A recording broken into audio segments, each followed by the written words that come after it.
함께 기도하겠습니다. 오늘도 살아 역사하시는 하나님 감사합니다. 저희들 주 앞에 예배하기 위해서 모였습니다. 한 공간에서 드리는 예배는 아니지만 있는 처소에서 주를 찬양하며 주의 은혜를 사모할 때 주께서 임재하시길 원합니다. 말씀으로 임하시고 은혜와 능력으로 친히 역사하여 주옵소서. 예수님의 이름으로 감사드리며 기도하옵나이다. 아멘. 샬롬. 성경 말씀 누가복음 15장 17절부터 21절까지 말씀 보겠습니다. 제가 봉독하겠습니다. 이에 스스로 돌이켜 이르되 내 아버지에게는 양식이 풍족한 품꾼이 얼마나 많은가. 나는 여기서 주려 죽는구나. 내가 일어나 아버지께 가서 이르기를 아버지 내가 하늘과 아버지께 죄를 지었사오니 지금부터는 아버지의 아들이라 일컬음을 감당하지 못하겠나이다. 나를 품꾼의 하나로 보소서 하리라 하고 이에 일어나서 아버지께로 돌아가니라. 아직 거리가 먼데 아버지가 그를 보고 측은히 여겨 달려가 목을 안고 입을 맞추니 아들이 이르되 아버지 내가 하늘과 아버지께 죄를 지었사오니 지금부터는 아버지의 아들이라 일컬음을 감당하지 못하겠나이다 하나. 아멘. 본문 누가복음 15장 17절에서 21절 말씀을 통해서 아버지께로라는 제목으로 말씀을 증거하겠습니다. 누가복음 15장의 말씀은 바리새인들과 서기관들의 잘못된 신앙관을 바로 잡아주기 위해서 주님께서 비유로 전하신 말씀입니다. 특히 본 비유는 재산을 가지고 집을 나가 모두 탕진한 아들이 돌아온 사건을 통해서 주님께서 전해주시는 말씀이지요. 만약에라는 가정하에서 몇 가지 질문을 해보겠습니다. 만약에 성경에서 죄인을 용서하시는 사죄가 없다면 우리는 어떻게 되었을까요? 만약에 하나님께서 우리의 죄를 용서해 주시지 않았더라면 지금 우리의 모습은 어떤 모습일까요? 만약에 주께서 우리의 죄를 용서해 주시지 않고 그때마다 징계나 채찍으로 벌을 주셨더라면 저의 몰골은 과연 어떤 모습일까요? 아마 저도 그렇고 여러분들도 모두 존재 자체가 없을 수도 있을 것입니다. 하나님께서 우리에게 허락하시는 아주 크고 귀한 사랑이 바로 우리의 죄를 용서해 주시는 은혜입니다. 그러나 아무나 무조건 모든 죄를 용서해 주시는 것은 결코 아닙니다. 주님께서 베풀어 주시는 사죄에는 중요한 원칙이 있어요. 바로 회개를 통하여 하나님 앞에서 자신의 죄를 고백할 때 우리의 죄를 용서해 주시는 것입니다. 철저하게 회개하는 사람에게 그리스도의 은혜를 힘입어 죄사함을 받게 되는 것이 원칙이지요. 그리고 우리에게 아주 귀한 기도를 가르쳐 주시면서 또 다른 규칙을 명하셨습니다. 마태복음 6장 12절 말씀 봉독해 드리겠습니다. 우리가 우리에게 죄 지은 자를 사하여 준 것 같이 우리 죄를 사하여 주옵시고 아멘. 주님께서 가르쳐 주신 기도문에서 우리에게 명하시는 내용은 나에게 죄를 범한 자, 그 사람의 죄를 먼저 용서해 주는 선행의 조건을 말씀하고 있습니다. 우리가 하나님께 범죄한 죄를 용서받기에 앞서 우리 역시 내게 잘못하고 죄를 범한 자를 용서해 줄 수 있어야 한다라는 말씀입니다. 누가복음 15장에는 몇 가지의 주님의 비유의 말씀이 나타납니다. 그 가운데 오늘 본문의 말씀은 돌아온 아들에 대한 비유의 말씀이지요. 이 말씀에서 32절에 보면 죽었다 살아온 아들 또는 잃었다가 다시 얻은 아들로 표현이 되고 있습니다. 죄인이 회개하고 돌아오기를 기다리시는 아버지의 마음을 표현해 주고 있는 것입니다. 회개에 대한 대표적인 주님의 마음이 베드로후서 3장 9절에 소개되어 있습니다. 베드로후서 3장 9절 후반부를 제가 읽어보겠습니다. 오직 주께서는 너희를 대하여 오래 참으사 아무도 멸망하지 아니하고 다 회개하기에 이르기를 원하시느니라. 아멘. 베드로후서 3장 9절에는 주님의 마음 세 가지가 잘 표현되어 있어요. 하나는 우리에 대하여 오래 참고 기다리신다라는 말씀입니다. 두 번째는 아무도 멸망하지 않기를 원하시는 마음이죠. 세 번째는 모든 죄인이 회개하기를 원하시는 것, 이것이 바로 주님의 마음이라는 겁니다. 이 주님의 마음은 일반적인 사람들의 생각과 차이가 있습니다. 일반적인 사람들의 생각을 살펴보면 결코 오래 참아주지 못한다라는 것이에요. 내가 미워하는 사람, 나를 힘들게 하는 사람들은 화를 입거나 망하기를 원하지요. 나만 구원을 받으면 되지 다른 사람이 회개하거나 말거나 나와 상관이 없다라는 심리 상태가 일반적인 사람들의 마음입니다. 그러나 하나님의 마음은 전혀 다른 마음입니다. 그것을 사랑의 마음, 자비의 마음, 은혜로우신 하나님의 마음이라고 표현을 합니다. 누가복음 15장의 세 가지 비유에서도 살펴볼 수 있는 것은 주님은 심판이나 멸망시키는 것을 원하시는 것이 아니라 죄인이 회개하고 하나님께 돌아오는 것을 간절히 기다리신다라는 말씀입니다. 누가복음 15장에서 비유의 시작은 유대인들이 주님을 조롱하는 데서 시작이 됩니다. 누가복음 15장 1절, 2절 말씀을 보겠습니다. 모든 세리와 죄인들이 말씀을 들으러 가까이 나아오니 바리새인과 서기관들이 수군거려 이르되 이 사람이 죄인을 영접하고 음식을 같이 먹는다 하더라.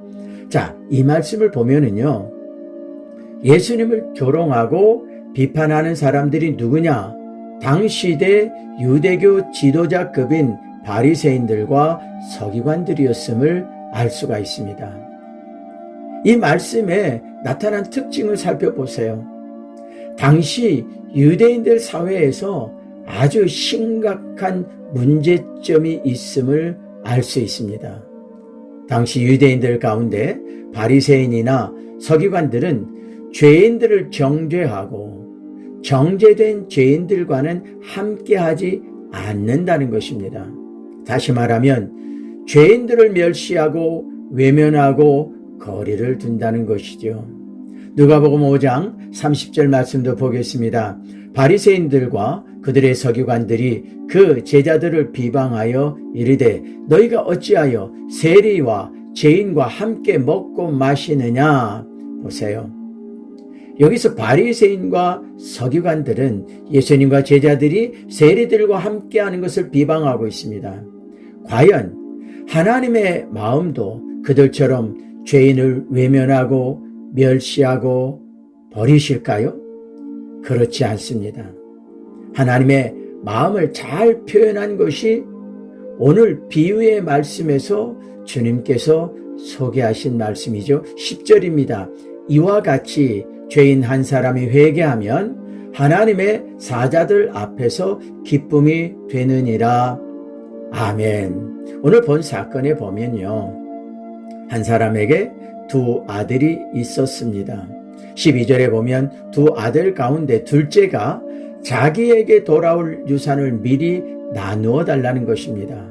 그런데 사실 이스라엘이나 고대 근동의 전통에 따르면 부모의 재산은 큰 아들 장자에게 물려주는 것이 전통적인 것이고 일반적 문화였습니다. 그렇다면 아버지가 돌아가신 것도 아닌데 둘째 아들이 유산을 미리 나누어 달라고 하는 것 자체가 있을 수 없는 일이다라는 겁니다. 그런데도 그렇게 비유하시면서 말씀을 전하시는 이유가 무엇이냐? 도무지 이해하기 어려운 상황의 죄악과 용서할 수 없는 잘못을 저지른 사람이라 할지라도 하나님께서는 용서해 주시고 받아주신다, 그러한 의미가 되는 것입니다. 성경은 이렇게 증거하고 있습니다. 로마서 3장 10절입니다. 기록된 바 의인은 없나니 하나도 없으며, 로마서 3장 23절입니다. 모든 사람이 죄를 범하였음에 하나님의 영광에 이르지 못하더니. 아멘. 세상에서 땅을 발로 밟고 다니는 모든 사람들, 하늘 아래 있는 모든 사람들 가운데 죄인 아닌 사람은 단 한 사람도 없다는 말씀입니다. 저도 그 죄인 가운데 한 사람이고요. 여러분들 역시 그 죄 가운데 생존하는 사람들입니다. 죄가 없는 척하고 있는 것이지 모두가 죄인이라는 것을 성경이 증거하고 있습니다. 그런데 성경 말씀에 보면 자신이 죄인인 것을 고백하고 회개하는 것이 진정 사는 길이라고 말씀하고 있어요. 요한복음 8장 1절 이하에 보면 서기관과 바리새인들이 음행 중에 잡힌 여인을 잡아와서 주님께 고발하는 장면이 소개가 됩니다. 율법에 의하면 음행 중에 현장에서 잡힌 사람은 반드시 죽이라고 말씀하고 있죠. 레위기서 20장 10절 말씀을 근거해서 보면 그렇습니다. 그들은 예수님을 시험하기 위해서 찾아온 사람들입니다. 율법대로라면 이 여인을 그 자리에서 죽여야 합니다. 그들이 이 여인을 잡아온 이유는 사랑을 말하는 예수님이 이 여인을 율법대로 죽이라고 할 것인가, 아니면 사랑을 말하면서 율법을 어기고 죄인을 살려주라 할 것인가, 바로 이러한 문제로 예수님을 시험하기 위함이었습니다. 그렇다면 그 바리새인들과 서기관들 그리고 함께한 사람들 결코 율법을 범하지 않고 죄를 범하지 않은 완전하고 아주 깨끗한 사람들일까요? 아니죠. 그들도 죄인입니다. 그들도 율법을 어긴 사람들이고 죄를 범한 죄인들입니다. 단지 다른 사람들에게 자신들의 죄가 발각되지 않은 것이고요. 자신의 죄를 감추고 있을 뿐이지 똑같은 죄인이라는 것입니다. 그들은 자신들의 죄가 발각되지 않고 사람들에게 걸리지 않았기 때문에 자신들은 죄가 없는 것처럼 위선과 거짓으로 속이고 있는 것입니다. 주님께서는 그들에게 이렇게 말씀하시죠. 너희 중에 죄 없는 자가 먼저 돌로 치라. 그러자 그 여인을 고발하던 사람들이 자신들의 양심의 가책을 느꼈는지 하나씩 돌아가고 말았습니다. 그리고 주님께서는 그 여인을 용서하시면서 다시는 죄를 범하지 말라, 이렇게 말씀하셨습니다. 주님께서 그 여인을 용서하시고 다시 죄를 범하지 말라고 하시는 것을 볼 때 주님의 마음은 용서와 구원에 있다라는 것을 알 수 있습니다. 아버지의 재산을 모두 방탕하게 탕진한 아들이 아주 어려운 상황에 처하게 되었습니다. 누가복음 15장 15절에 보면 그 아들은 자기가 가지고 나갔던 모든 재산을 다 낭비했어요. 그리고 돼지 키우는 일에 함께하고 있습니다. 유대에서도 그렇고 고대 근동에서도 그렇고 애굽에서도 돼지를 키우는 일은 아주 하층 계급의 사람들이나 노예나 저주받은 사람들이 하는 일이었어요. 이 둘째 아들의 신세가 이렇게 완전히 망하게 되고 저주받게 된 상황을 묘사하고 있는 것입니다. 누가복음 15장 17절을 보겠습니다. 이에 스스로 돌이켜 이르되 내 아버지에게는 양식이 풍족한 품꾼이 얼마나 많은가. 나는 여기서 주려 죽는구나. 둘째 아들이 온전한 제 정신으로 돌아와서 자기의 상황을 돌아보게 되었습니다. 자신은 완전히 실패한 사람이고 아주 망하게 된 사람이고 심지어 굶주려 죽게 된 상황입니다. 그런데 자기 아버지의 집에 있는 종들은 자기의 현 상황보다 더 복되고 더 좋은 상황인데 비해 자기는 굶어 죽게 된 상황이라는 것을 안타까워하며 후회하고 있는 것입니다. 18절에 보면 이 둘째 아들의 회개가 나타납니다. 누가복음 15장 18절입니다. 내가 일어나 아버지께 가서 이르기를 아버지 내가 하늘과 아버지께 죄를 지었사오니. 이 아들은 자신의 잘못된 죄가 첫째는 하늘의 하나님께, 두 번째는 자기의 아버지께 죄를 지었음을 고백하고 있습니다. 이 내용이 둘째 아들을 집으로 돌아오게 한 것입니다. 그리고 그가 자신의 아버지에게 아들로 다시 인정받는 은혜를 힘있게 된 계기가 되지요. 이 내용은 바로 어떤 죄인이라도 주님 앞에서 회개하고 돌아오면 주님께서 용서하시고 구원하시고 하나님의 자녀로 인정해 주신다는 속죄의 은혜, 구원의 은혜를 말씀해 주시는 것입니다. 이사야서 1장 18절 말씀이 그 말씀이죠. 회개하고 주 앞에 나오면 눈과 같은 또 양털과 같이 깨끗하게 해주신다라는 하나님의 약속의 말씀 아닙니까? 이 상황에서 한 번 더 가정을 해보겠습니다. 이 아들이 아버지의 재산을 가지고 다른 곳에 나가서 살면서 방탕한 생활을 하다가 그곳에서 사고나 또는 병들어 죽었다면 어떻게 되었을까요? 또는 평생을 돼지 키우는 집에서 종살이 하다가 그의 인생이 끝났다면 어떻게 되었을까요? 아들이 아버지의 집으로 돌아와서 용서를 구하며 아들로가 아니라 종으로라도 받아달라고 하는데 그 아버지가 냉정하게 그를 거절하고 받아주지 않았더라면 그 아들은 어떻게 되었을까요?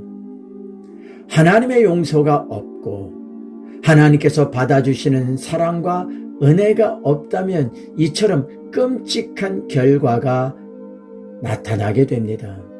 누가복음 15장 1절을 보면 주님의 말씀을 듣기 위하여 주님께 찾아 나온 사람들이 어떤 사람들입니까? 세리와 모든 죄인들이라고 말씀하고 있습니다. 그들이 주님의 말씀을 듣기 위하여 주님께 나아왔다라는 것입니다.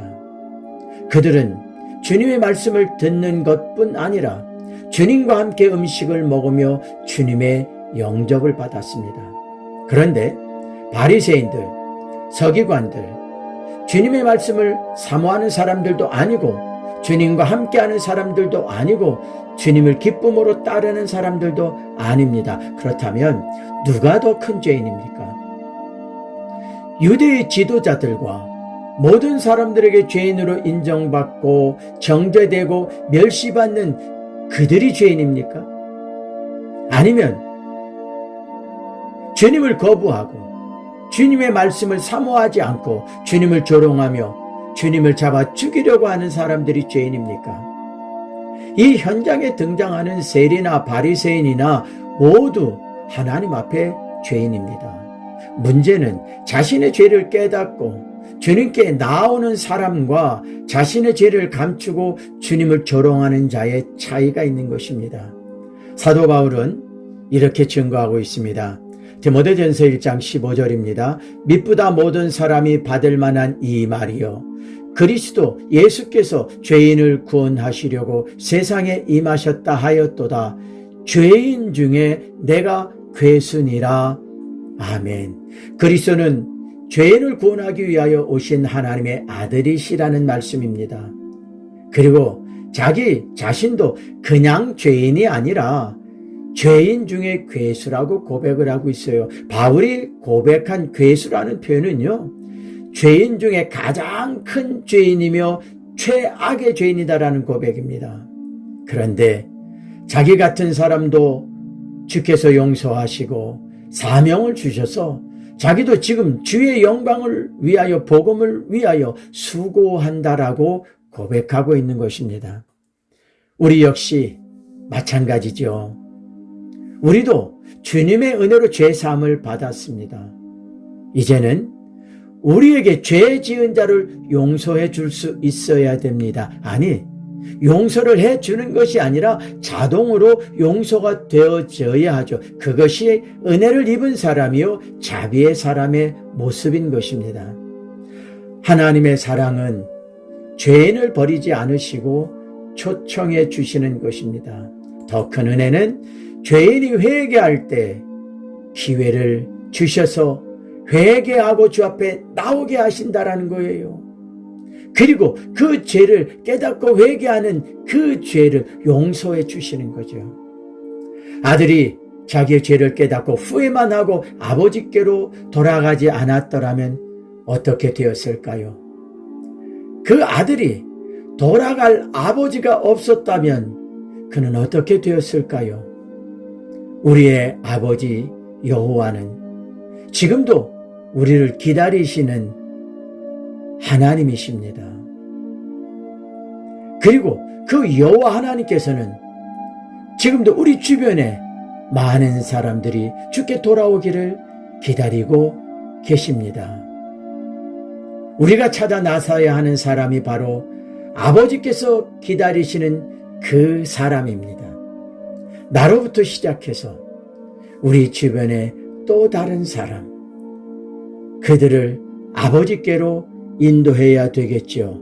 아버지께서 기다리고 계시는 그 사람들, 그들을 하나님께로 인도하기 위해서 이 한 주간 또 수고해야 될 것입니다. 기도하겠습니다. 하나님, 감사합니다. 우리가 돌아갈 아버지가 계심이 감사하고 우리의 죄를 용서해 주시며 우리를 아들로 삼아주시고 자녀로 삼아주시는 하나님이 계심이 감사합니다. 우리를 용서해 주시고 또 다른 사람들을 주님께로 인도할 수 있는 우리가 되게 하옵소서. 예수님의 이름으로 기도하옵나이다. 아멘.